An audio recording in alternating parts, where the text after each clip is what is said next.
will help you access the surprise sound effects in Capcut Mobile free tutorial.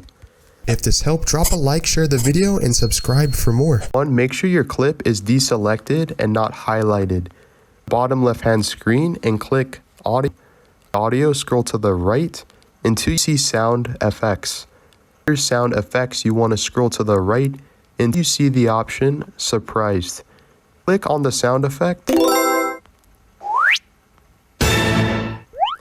Capcut Mobile will preview, and if you're happy with the surprise sound effect, click blue plus.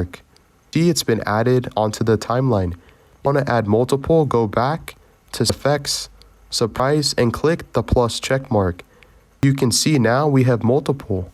This is the after. Completely for free.